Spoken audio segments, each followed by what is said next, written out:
The sound of weeping carried across the dusty canyon floor like a wounded animal's cry, stopping Dalton Jenkins in his tracks as he led his horse through the narrow passage between two towering rock formations in the hills outside Panamint, California. It was late August in 1878, and the afternoon sun beat down mercilessly on everything it touched. Dalton had been riding since dawn, checking fence lines on the sprawling ranch where he worked as foreman, and his throat was parched despite the water in his canteen. But that sound, that broken sobbing, made him forget his own discomfort entirely. He'd heard plenty of cries in his 30 years, from wounded men during his brief stint as a cavalry scout to dying cattle in harsh winters, but this was different. This was the sound of someone whose world had shattered. He tied his bay gelding to a scraggly juniper and moved cautiously toward the source of the weeping, his hand instinctively moving to the Colt revolver at his hip. The hills around Panamint could be dangerous, full of claim jumpers, outlaws, and desperate men looking to take what they wanted by force. A woman crying alone out here could mean any number of bad situations. When he rounded a massive boulder, he found her sitting on the ground with her back against the rock face, her face buried in her hands. She wore a simple calico dress that had once been blue but was now covered in dust and torn at the hem. Her dark hair had come loose from its pins and tumbled around her shoulders in disarray. Next to her lay a small carpet bag, its contents partially spilled onto the rocky ground. "Miss," Dalton kept his voice gentle as he approached, removing his hat. "Are you hurt?" She jerked her head up, eyes wide with fear. They were the most striking eyes he'd ever seen, a deep green that reminded him of the forests back east before he'd come west. Her face was smudged with dirt and tears, and there was a purple bruise forming on her left cheekbone. She couldn't have been more than 25 years old. "Stay back," she said, her voice hoarse from crying. She scrambled to her feet, swaying slightly. "I don't have anything worth taking." "I'm not here to take anything," Dalton said, holding up his hands to show he meant no harm. "I heard you crying and came to see if you needed help. My name's Dalton Jenkins. I work at the Double R Ranch about 5 miles from here." She studied him for a long moment, her chest heaving as she tried to control her breathing. Finally, some of the fear left her eyes, replaced by exhaustion and despair. "Forgive me. I'm not usually so suspicious, but today has been." She trailed off, fresh tears spilling down her cheeks. "Easy now," Dalton said, taking a cautious step forward. "Why don't you sit back down before you fall down? Have you got any water?" She shook her head and sank back to the ground, her legs seeming to give out beneath her. Dalton quickly retrieved his canteen from his saddle and brought it to her, along with a clean bandana from his saddlebag. She drank deeply, water spilling from the corners of her mouth in her desperation. "Slow down," he said gently, kneeling beside her. "You'll make yourself sick." She handed back the canteen with a shaking hand and pressed the bandana to her face. When she lowered it, Dalton could see the bruise more clearly, along with what looked like finger marks on her upper arm. "Someone hurt you," he said, anger flaring in his chest. "Who did this?" "My husband," she whispered, and the word seemed to cause her physical pain. "Or rather, my late husband. He died 3 days ago in a mining accident outside Panamint. We'd only been married 2 months. Dalton felt a mix of relief that she wasn't in immediate danger and sympathy for her loss. "I'm sorry for your troubles, miss. But that doesn't explain the bruises or why you're out here alone." She laughed, a bitter sound with no humor in it. "Mrs. Beatrice Lawrence, if you want my full name, though I suppose it doesn't matter much now.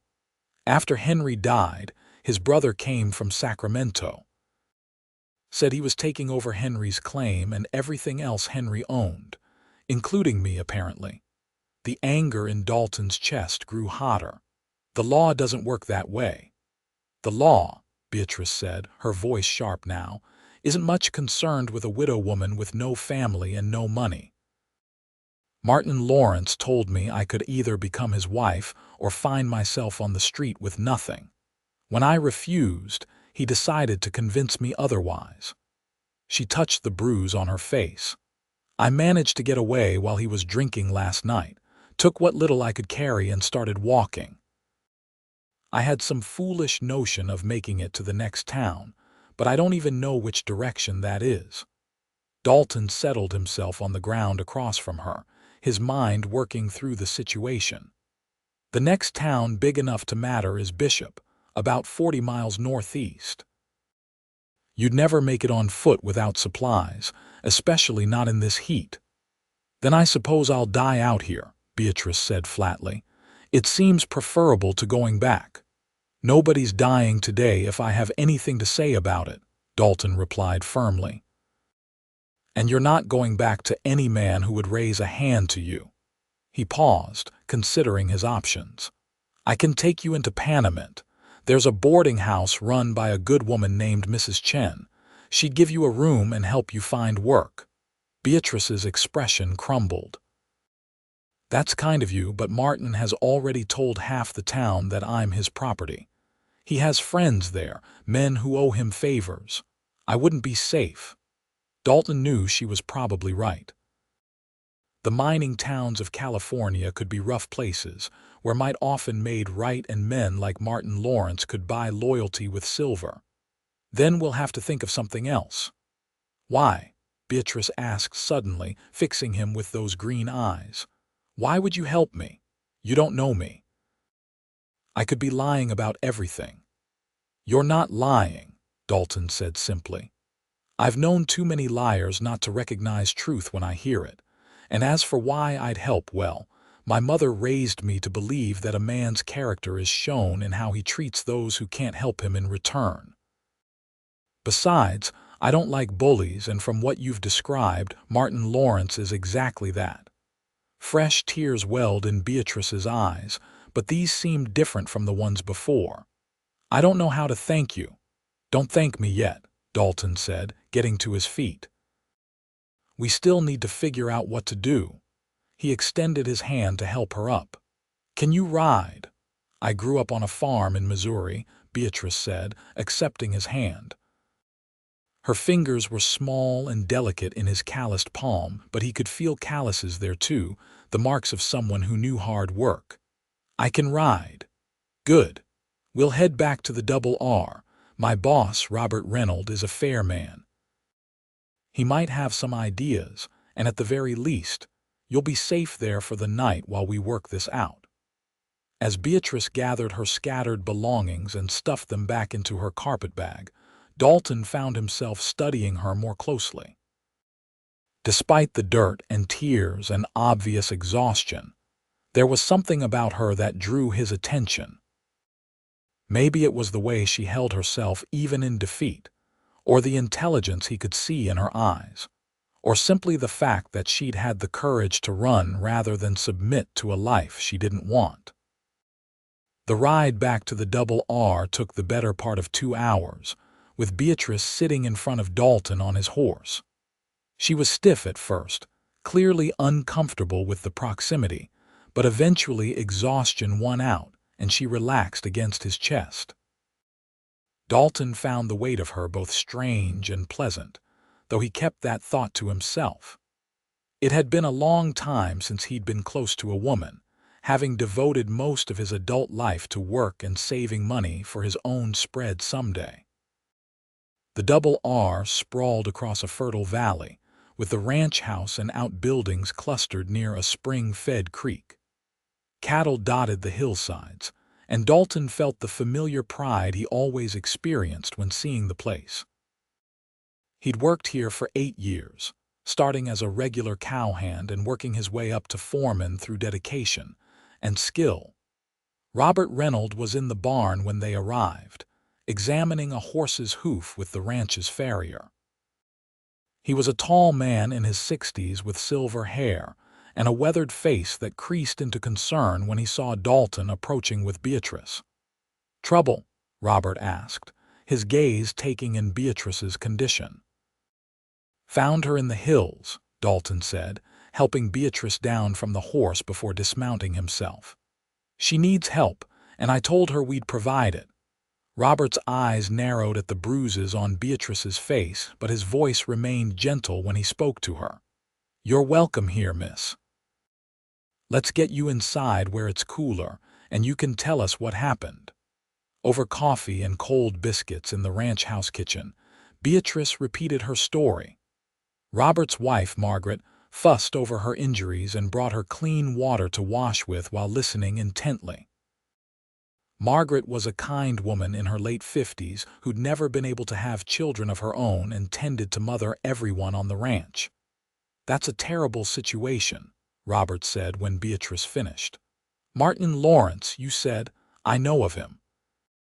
He's got claims up near the Wildrose Canyon, and from what I hear, he's not particular about how he gets what he wants. He said he'd hunt me down if I ran," Beatrice said quietly. "Said I belonged to him now, same as Henry's claim and equipment." "You don't belong to anyone but yourself," Margaret said firmly, setting a plate of food in front of Beatrice. "Eat. You look half-starved." "The question is what we do about Lawrence," Robert said, looking at Dalton. "If what she says is true, and I've no reason to doubt it, he'll come looking eventually." "Let him come," Dalton said, surprising himself with the vehemence in his voice. "He's got no legal claim to her or anything she owns." "Legal and actual are two different things out here," Robert pointed out. "You know that as well as I do." They talked long into the evening, exploring different options. Beatrice could stay at the ranch, but that would only delay the confrontation with Martin. She could try to make it to San Francisco, where she might disappear into the city, but she had no money and knew no one there. Every solution seemed to have problems. Finally, as the sun was setting and painting the sky in shades of orange and red, Dalton made a suggestion that shocked even himself. "She could marry me." The kitchen fell silent.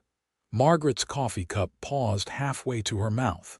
Robert's eyebrows shot up. Beatrice stared at him as if he'd spoken in a foreign language. "Think about it," Dalton continued, warming to the idea even as part of him wondered if he'd lost his mind.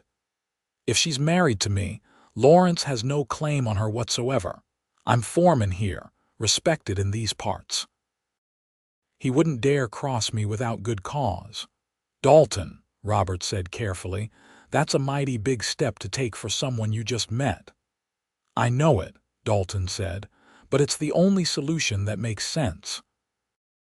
We could have it annulled later if she wants, once Lawrence has moved on to other interests." "No," Beatrice said softly. Everyone turned to look at her. "I couldn't ask that of you.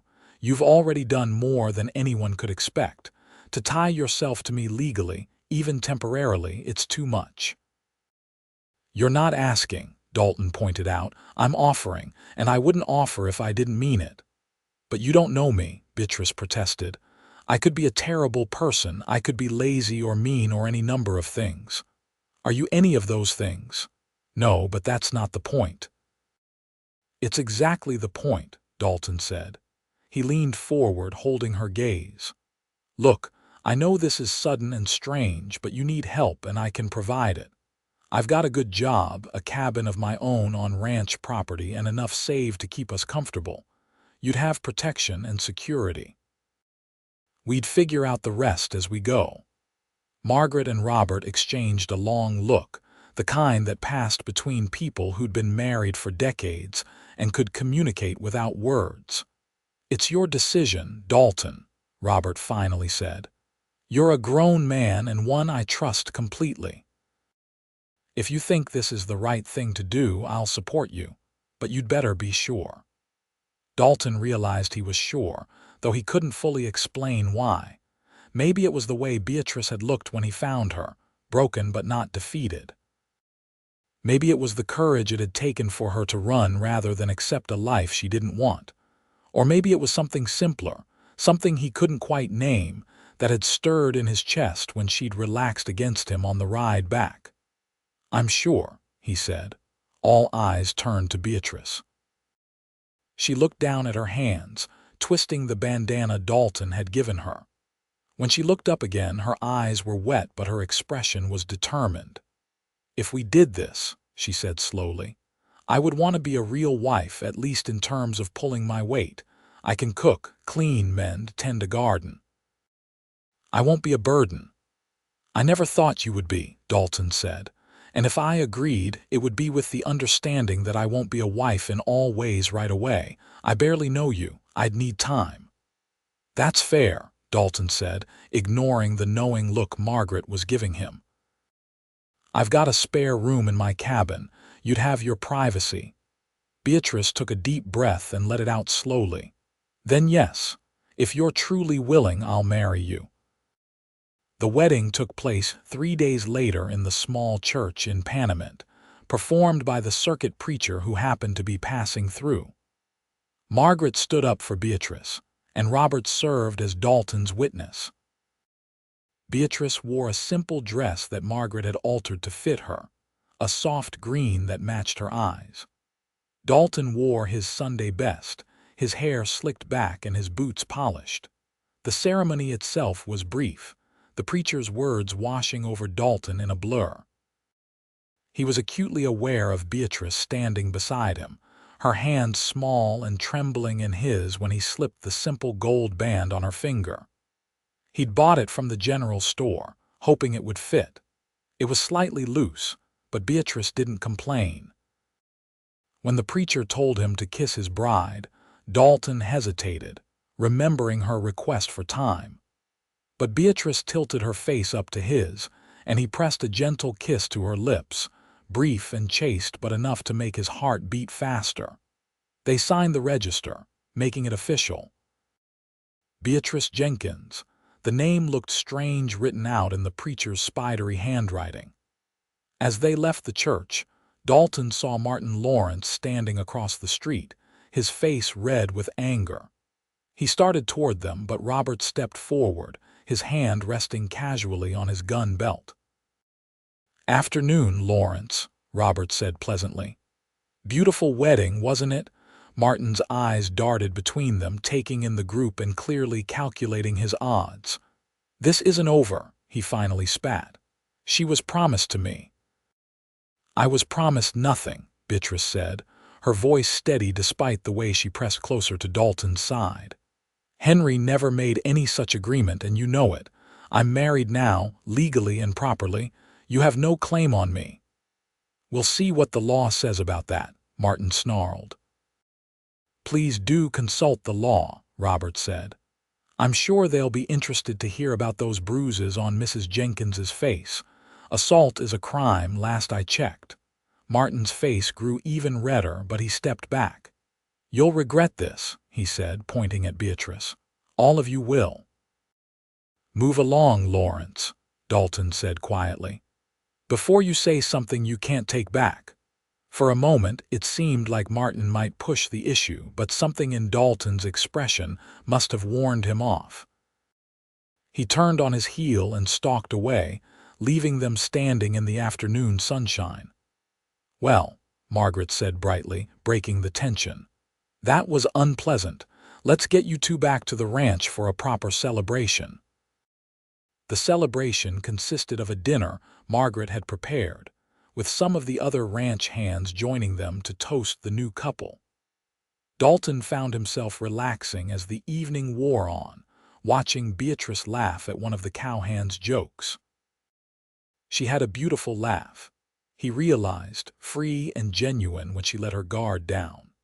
As the party wound down and the hands drifted back to the bunkhouse, Dalton found himself alone with his new wife for the first time since the ceremony. They walked together to his cabin, a comfortable silence between them. The cabin was small but well built, with a main room that served as kitchen and living space, and 2 bedrooms.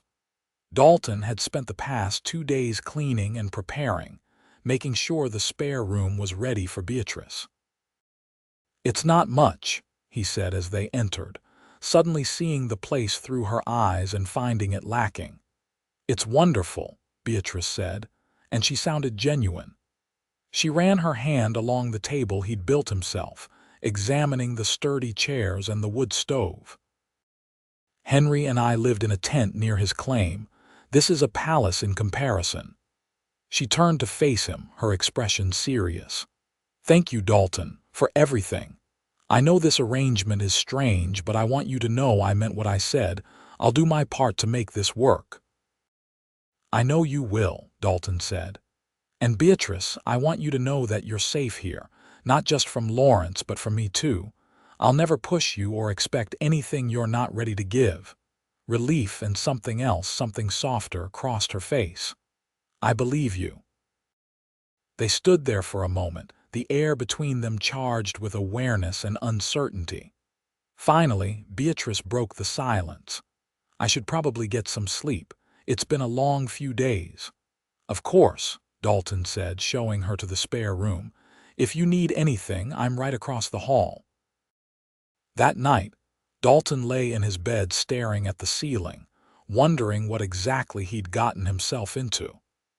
He'd married a woman he barely knew, made promises he intended to keep, and taken on an enemy in Martin Lawrence. It should have felt overwhelming, but instead he felt a strange sense of rightness, as if pieces of his life were finally falling into place. Across the hall, Beatrice lay in her own bed, equally unable to sleep. She thought about the man who was now her husband, this stranger who'd shown her more kindness in 3 days than her first husband had shown in 2 months of marriage. Henry had seemed nice enough when they'd courted briefly in Sacramento, but once they were married and he'd brought her to his claim, he'd changed.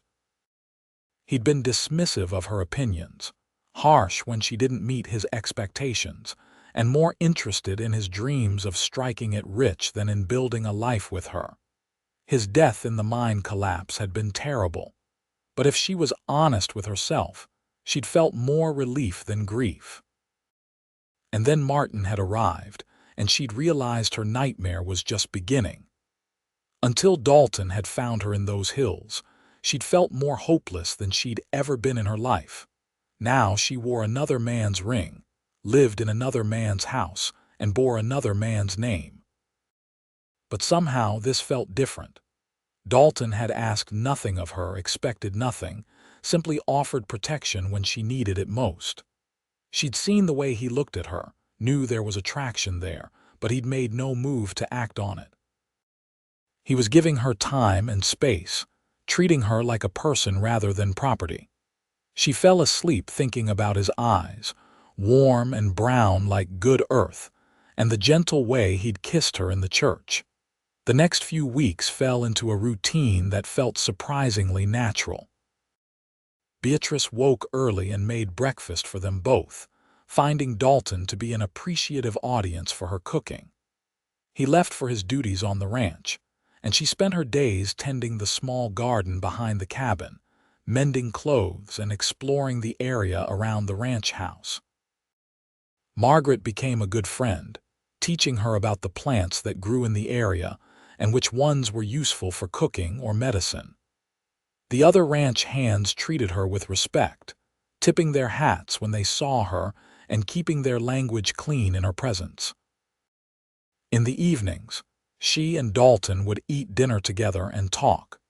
She learned about his childhood in Texas, how his parents had died of fever when he was 16, leaving him to make his own way in the world. He drifted west, working various jobs before landing at the Double R and finding a place he wanted to stay. He learned about her life in Missouri, growing up on a farm with 4 brothers who taught her to ride and shoot. Her parents had died within a year of each other, and her brothers had married and started their own families.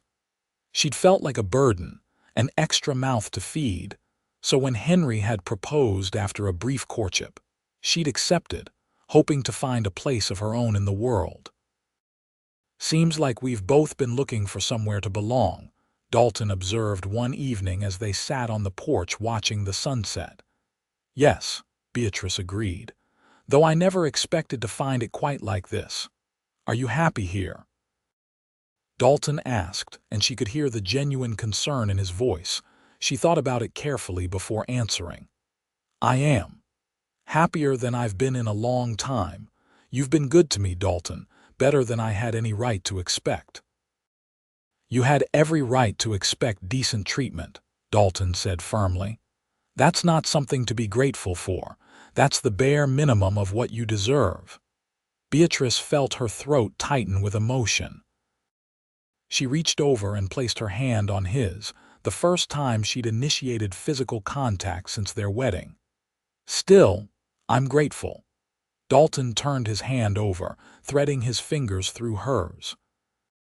They sat like that as the sun disappeared below the horizon, neither speaking, both thinking about what this moment meant.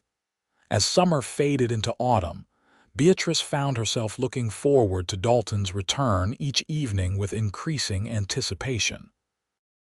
She noticed small things about him, like the way he always hung his hat on the same peg or how he hummed while he shaved in the mornings. She found herself wanting to know more about him, to understand what he thought and felt. One evening in late October, she made his favorite meal, fried chicken with biscuits and gravy. Dalton noticed immediately. What's the occasion? He asked, grinning as he sat down at the table. No occasion, Beatrice said, feeling suddenly shy. I just wanted to do something nice for you. Well, I appreciate it, Dalton said. He served them both and they ate in comfortable silence for a few minutes. Then he set down his fork and looked at her seriously.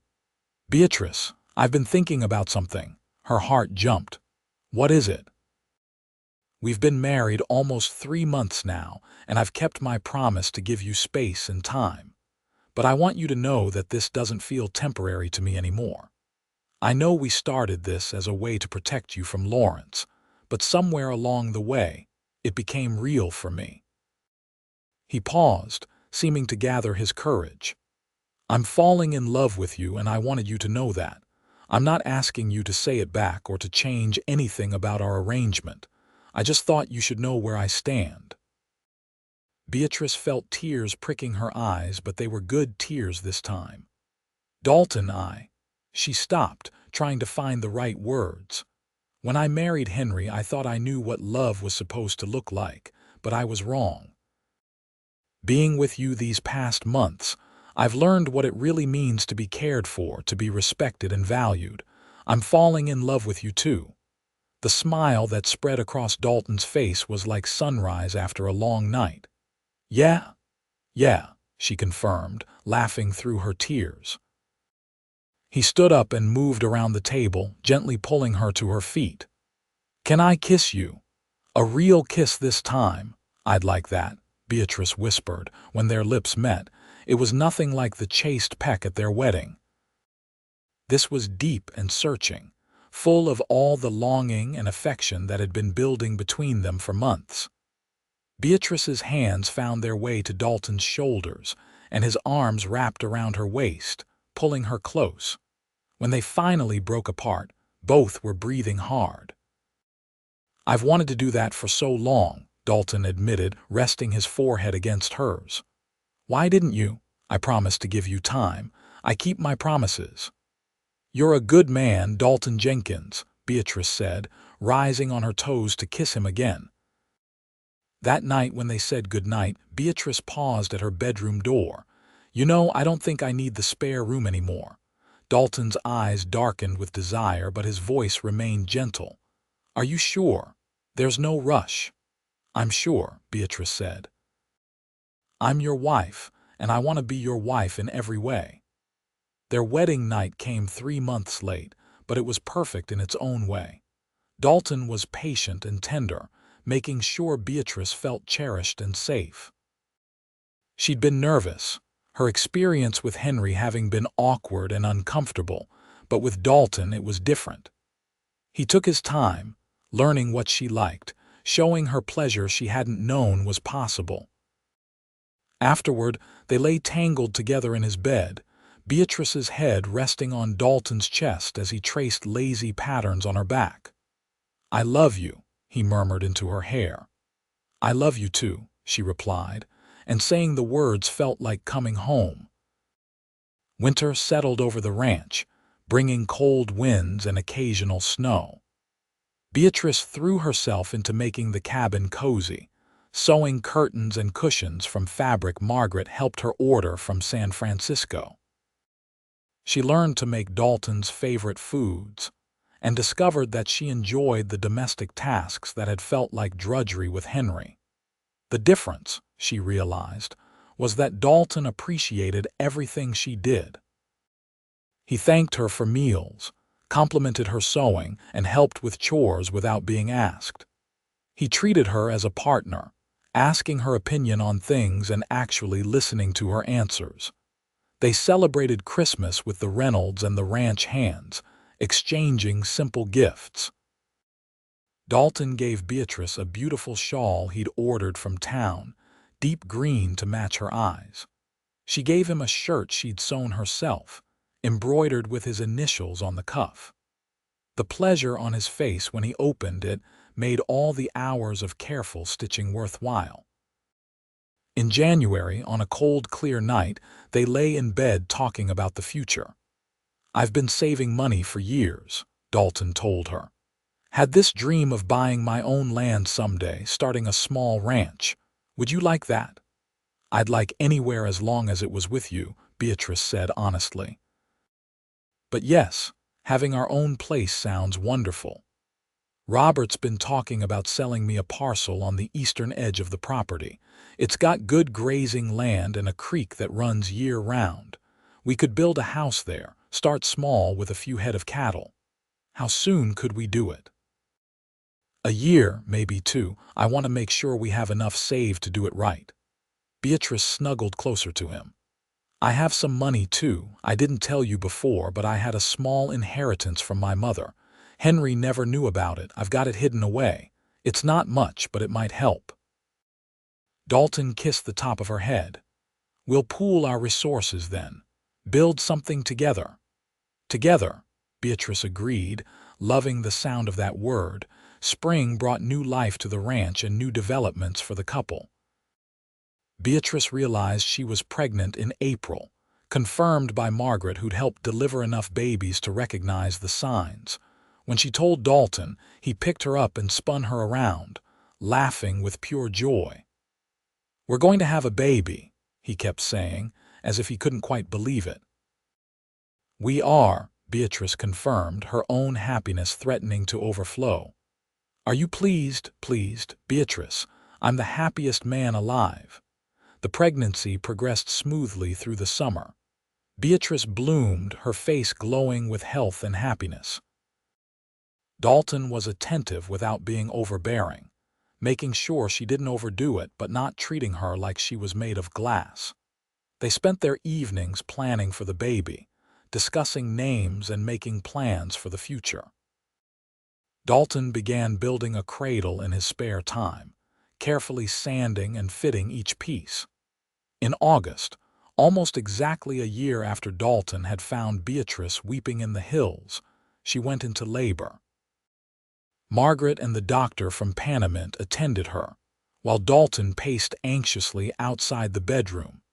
The labor was long and difficult, lasting through the night and into the next day. Dalton heard Beatrice cry out and wanted to go to her, but Margaret kept him out, saying his presence would only make things harder. Finally, in the early afternoon, he heard a new sound, the thin, reedy wail of a newborn baby. Margaret emerged from the bedroom, smiling broadly. "You have a son," she announced. "A big, healthy boy, and Beatrice is fine, just tired." Dalton rushed past her into the room. Beatrice lay propped up on pillows, her hair damp with sweat but her face radiant. In her arms was a tiny bundle wrapped in soft blankets. "Come meet your son," she said softly. Dalton approached as if in a dream, looking down at the small red face peeking out from the blankets. The baby had stopped crying and was looking around with unfocused eyes. "He's perfect," Dalton whispered, afraid to speak louder and disturb this moment. "He is," Beatrice agreed. "I was thinking we could name him Daniel after my father, Daniel James Jenkins." "Daniel," Dalton repeated, reaching out to gently touch his son's tiny hand. The baby's fingers wrapped around his thumb instinctively, and Dalton felt his heart expand in a way he hadn't known was possible. "Welcome to the world, Danny." The first few weeks with a newborn were exhausting but wonderful. Dalton helped as much as he could, changing diapers and walking the floor with Danny when he cried at night. Beatrice marveled at how natural he was with their son, how patient and gentle. "You're going to be a wonderful father," she told him one evening as they sat together, watching Danny sleep in his cradle. "I hope so," Dalton said. "I want to give him everything I didn't have. A stable home, parents who love each other, a place to belong." "He'll have all that," Beatrice assured him. "We'll make sure of it." When Danny was 3 months old, Dalton came home one evening with news. "Robert's agreed to sell us that parcel I told you about, 20 acres, good land at a fair price." "That's wonderful," Beatrice exclaimed. "When can we start building?" "I was thinking spring. That gives us the winter to save a bit more and plan exactly what we want. Some of the hands have offered to help with the building in exchange for meals and a bit of extra pay." They spent the winter planning their home, sketching layouts by lamplight while Danny slept nearby. Beatrice wanted a big kitchen with room for a proper table, and Dalton made sure to include a room that could serve as a nursery. "Just in case we have more children," he said with a grin. "Just in case," Beatrice agreed, smiling at the thought. Construction began in March of 1880, with Dalton and several ranch hands working whenever weather permitted. The house took shape slowly but surely, a solid 2-story structure with a wide front porch and windows that let in plenty of light. Beatrice visited the site whenever she could, bringing lunch for the workers and nursing Danny in the shade of a nearby oak tree. She could picture their life here, watching more children play in the yard, growing old together on that front porch. By June, the house was finished enough to move into, though there was still work to be done on the interior. They spent their first night in their new home on a mattress on the floor of what would be their bedroom, too excited to wait for furniture to be delivered. "We did it," Beatrice said, looking around the empty room by lamplight. "We have our own place." "We did it together," Dalton corrected, pulling her close. "Everything good in my life started the day I found you in those hills." "I was so lost that day," Beatrice remembered. "So sure my life was over. And now I have everything I never knew I wanted. A husband who loves me, a beautiful son, a home of our own. Sometimes I have to pinch myself to make sure it's real." "It's real," Dalton assured her, "and it's only going to get better." He was right. Over the next few years, their small ranch prospered. They started with a dozen head of cattle and gradually built up their herd. Dalton's experience and hard work paid off, and their reputation for quality livestock spread. Beatrice threw herself into making their house a home, sewing curtains and growing vegetables in a large garden. She made friends with other ranch wives in the area, forming a community that supported each other through good times and bad. Danny grew into a sturdy, cheerful toddler with his father's brown eyes and his mother's dark hair. He followed Dalton around the property like a shadow, already fascinated by the horses and cattle. In the fall of 1882, Beatrice discovered she was pregnant again. This time, the news came as less of a shock and more of a happy continuation of their life together. "I was hoping for a daughter this time," Dalton admitted. "A little girl with your green eyes." "We'll love whatever we get," Beatrice said, "though I wouldn't mind a daughter either." Their daughter, Catherine Margaret Jenkins, was born in May of 1883. She was smaller than Danny had been but just as healthy, with a powerful set of lungs that she used frequently. True to Dalton's wish, she had green eyes that promised to be as striking as her mother's. Danny, now almost 4 years old, was fascinated by his baby sister. He wanted to help with everything, from bringing diapers to singing lullabies in his off-key little voice. "We're a real family now," Dalton said one evening, holding Catherine while Danny sat pressed against his other side and Beatrice rested her head on his shoulder. "We've been a real family for a while," Beatrice corrected. "But yes, we're complete now." "Are we?" Dalton asked with a teasing grin. "You don't want more? Ask me again in a few years," Beatrice said, laughing. "Right now, 2 seems like plenty." Life settled into a comfortable rhythm. The ranch continued to grow, requiring Dalton to hire help during busy seasons. Beatrice managed the household and took care of the children, but she also kept the ranch's books and proved to have a good head for numbers.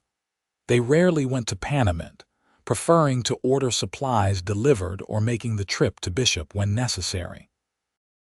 But word had filtered back to them over the years about Martin Lawrence. His mining claims had never panned out the way he'd hoped, and he'd eventually left the area, moving north to try his luck in Oregon.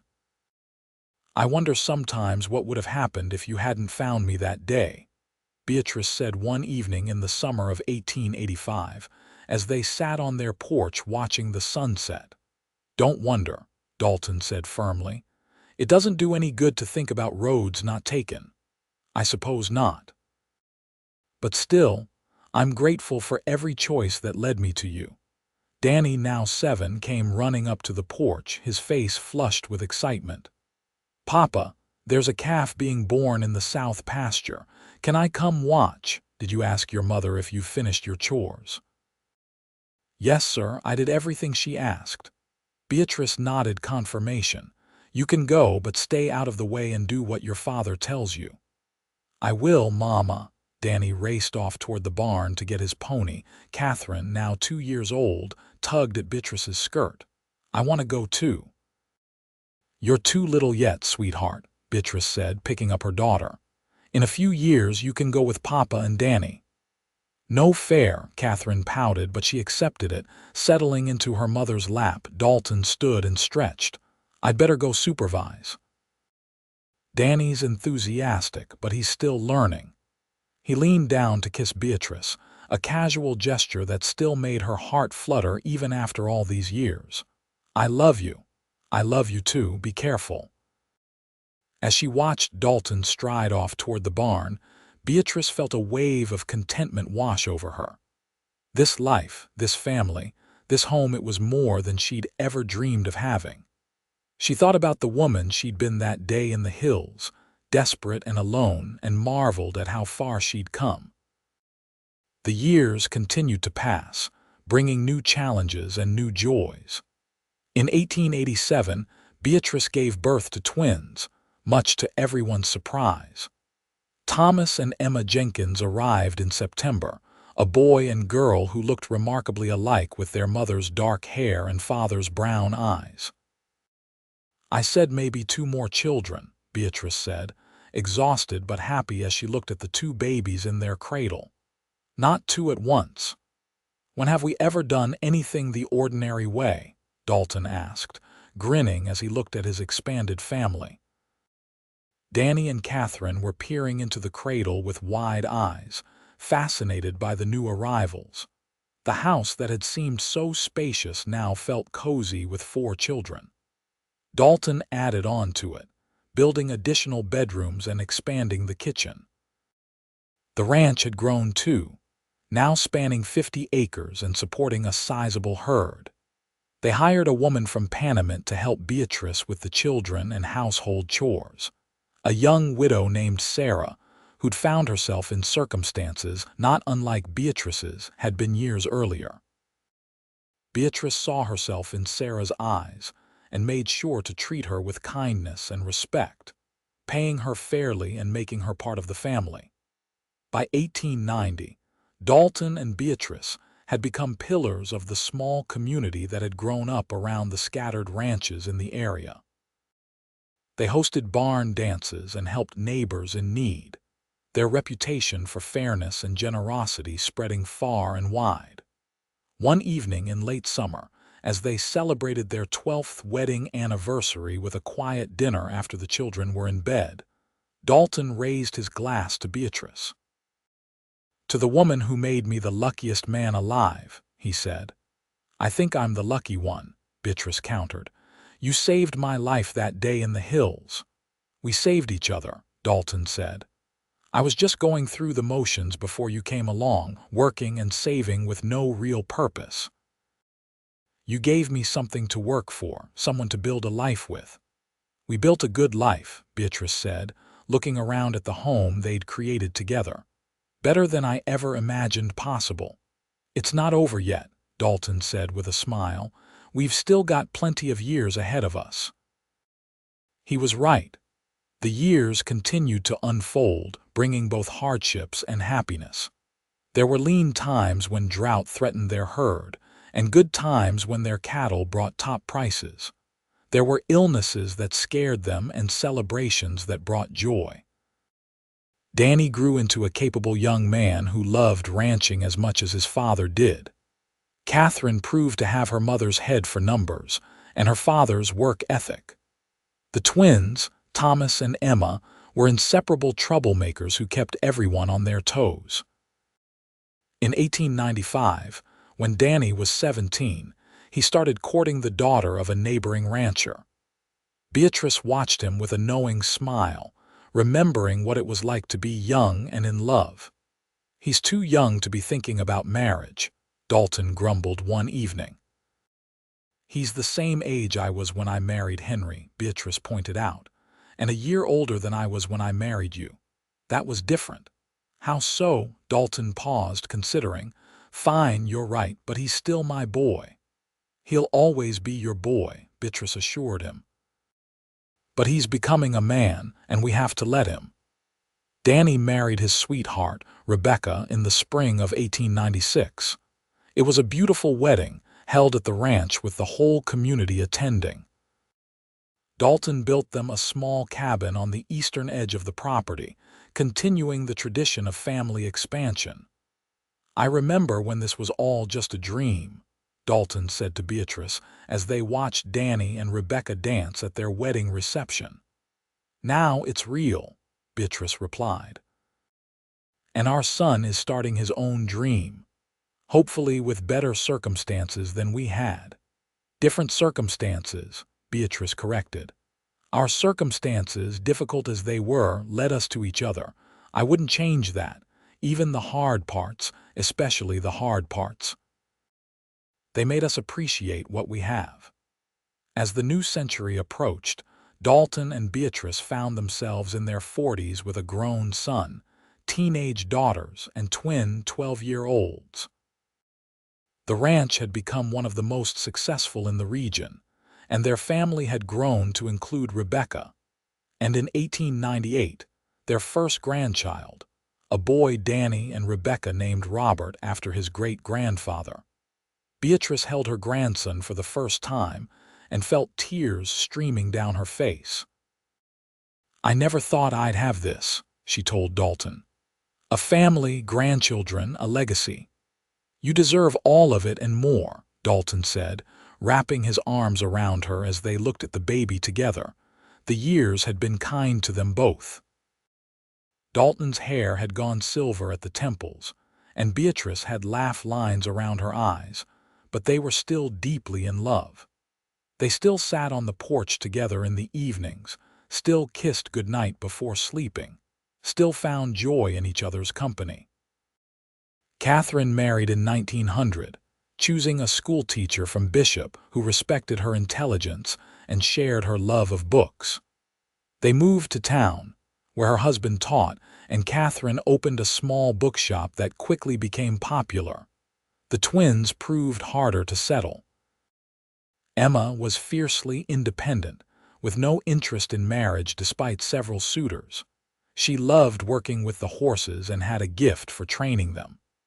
Thomas talked about seeing the world beyond California, though he kept putting off his departure.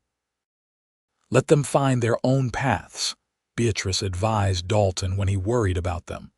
We found ours. They'll find theirs. In 1902, when Dalton was 54 and Beatrice 49, they took stock of their life together. The ranch was thriving, managed largely by Danny now with help from Thomas and Emma. They had 4 healthy children, 2 grandchildren with a third on the way, and more blessings than they could count. One evening, sitting on their porch as they had countless times before, Dalton took Beatrice's hand. "You remember what you said to me that first night in our cabin?" he asked. "I said a lot of things." "Which part?"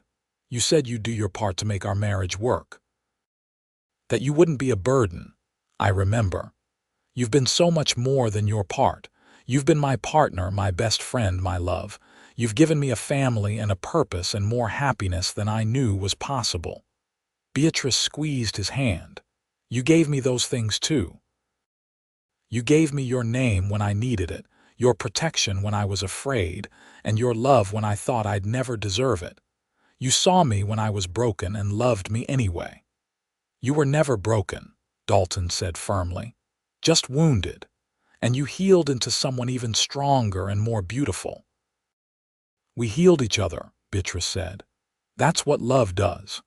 As the sun set over their land, painting the sky in brilliant shades of orange and pink, they sat together in comfortable silence. Their children were settled and happy. Their grandchildren were healthy and growing. Their ranch was prosperous.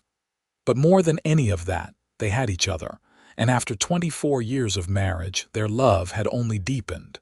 The years rolled on with the gentle rhythm of ranch life. In 1905, Thomas finally followed his dream of travel, signing on with a cattle drive that would take him across the West. Emma continued to work with the horses, eventually starting a breeding program that produced some of the finest horses in California. Danny and Rebecca had 4 children in total, giving Dalton and Beatrice 6 grandchildren to dote on. Catherine and her husband had 2 daughters who inherited their mother's love of learning. The ranch house that Dalton and Beatrice had built was often filled with the sounds of grandchildren playing, multiple generations coming together for Sunday dinners and holiday celebrations.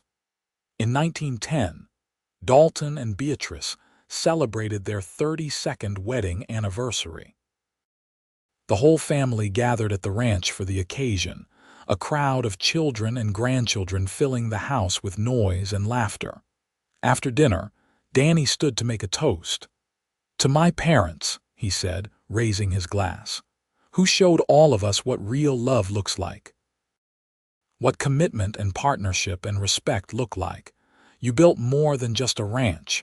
You built a legacy of love that continues in all of us." "Hear, hear," echoed around the table. Beatrice looked around at the faces of her family, at the life she and Dalton had created together, and felt overwhelming gratitude. She thought about the woman she'd been that day in the hills, weeping and alone, certain her life was over. She could never have imagined then that salvation would come in the form of a cowboy on horseback, or that his simple offer of help would lead to all of this. That night, as they prepared for bed, Beatrice stood at the window looking out at the land they'd built their life on.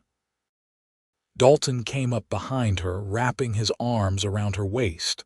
"What are you thinking about?" he asked. "About how different my life could have been," she said. "If you hadn't found me, if you hadn't offered to marry me, if we hadn't fallen in love. But I did find you. I did offer. We did fall in love. I know, and I'm grateful for every moment of it." Dalton turned her around to face him. Even after 32 years, his touch still made her heart race. "I fell in love with you the moment I saw you in those hills," he admitted. "I didn't know it then, but looking back, I think I knew even in that first moment that you were going to change my life. You never told me that before. I'm telling you now. You were so brave, even in your fear, so determined, even in your despair. I saw that strength in you and I wanted to protect it, nurture it, be worthy of it." "You've always been worthy," Beatrice said, touching his face gently. "You're the best man I've ever known." They held each other in the moonlight, two people who'd found each other in the most unlikely of circumstances and built something beautiful together. The next decade brought more changes. Thomas returned from his travels with a wife, a spirited woman from Montana who fit perfectly into the family. Emma finally married at 38, choosing a quiet veterinarian who appreciated her independent spirit. More grandchildren arrived, and then great-grandchildren, the family tree spreading and growing. Dalton and Beatrice grew older gracefully, their love for each other remaining constant even as their bodies slowed. They handed over more of the ranch operations to Danny and his sons, content to spend their days in quieter pursuits. In 1920, they celebrated their 42nd anniversary. Dalton was 72 now, his hair completely white, but his eyes were still bright when he looked at Beatrice. She was 67, her own hair silver and her hands gnarled with arthritis, but she still moved with grace and held herself with the same quiet dignity Dalton had first noticed all those years ago. They took a walk together on their anniversary, as they did every year, out to the spot where they'd built their first home. The house still stood, occupied now by one of Danny's sons and his family, but it had been added onto and changed over the years. "Hard to believe it all started here," Dalton said, looking at the house. "No," Beatrice corrected. "It started in those hills with a cowboy who stopped to help a woman in trouble. Best decision I ever made. Best thing that ever happened to me." They stood there for a moment, remembering, before Dalton spoke again. "Beatrice, if I could go back and do it all again, I wouldn't change a single thing." "Neither would I," she agreed. "Every joy, every sorrow, every challenge we faced together led us here. To this family, this life, this love. I'd live it all again in a heartbeat." As they walked back to their house, hand in hand as they'd been for over 4 decades, the sun set behind them, casting long shadows across the land they'd built their life on. Their children and grandchildren and great-grandchildren carried on their legacy. Proof that love given freely and honored faithfully could create ripples that spread far beyond any one lifetime. In the years that followed, Dalton and Beatrice continued to be the heart of their family, the foundation upon which generations had been built. They watched their great-grandchildren grow, told stories of the old days, and remained devoted to each other until the very end. Dalton passed peacefully in his sleep in 1925 at the age of 77, with Beatrice holding his hand. She mourned him deeply, but with gratitude for the 47 years they'd shared. She lived another 3 years, surrounded by family, keeping Dalton's memory alive through stories and example. When Beatrice passed in 1928 at 75, the whole community mourned. She was buried next to Dalton on a hill overlooking the ranch, their graves marked with simple stones that bore their names and the dates of their lives. But their real monument was the family they'd created, the love they'd shared, and the example they'd set. Their great-great-grandchildren would grow up hearing the story of how their great-great-grandfather had found their great-great-grandmother weeping in the hills, had offered her comfort and protection, and had eventually given her his name and his heart. It was a story of compassion meeting desperation, of strangers becoming partners, and of a marriage that started as a convenience and grew into one of the deepest loves anyone had ever known. It was proof that sometimes the darkest moments can lead to the brightest futures, and that true love, when given freely and honestly, can transform everything. The Jenkins family continued to thrive, generation after generation, each one built on the foundation that Dalton and Beatrice had created.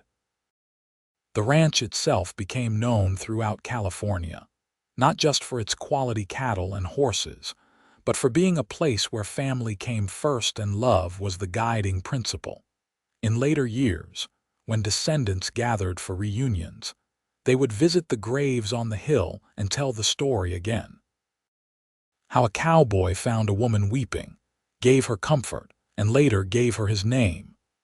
How that simple act of kindness had grown into a love story that spanned nearly half a century and created a legacy that would last forever. It was a story worth telling, a love worth celebrating, and a reminder that sometimes the best things in life come from the most unexpected places. All it takes is one person willing to stop and help, one person willing to accept that help, and two hearts willing to grow together into something neither could have achieved alone. And so the story of Dalton and Beatrice Jenkins lived on, passed down through the generations as a testament to the power of love, compassion, and commitment. Their names were spoken with reverence and affection, their example held up as the gold standard of what marriage should be. In the end, they had built more than a ranch or a family. They had built a testament to the human capacity for love, for growth, for transformation. They had proven that it's never too late to start over, that broken things can be healed, and that the most beautiful love stories often begin in the most unlikely ways. Their legacy was one of hope and happiness, of trials overcome and blessings embraced. And it all started with a simple act of compassion on a hot August day in the hills outside Panamint, California, when a cowboy heard someone crying and chose to stop and help instead of riding on by. That choice made all the difference.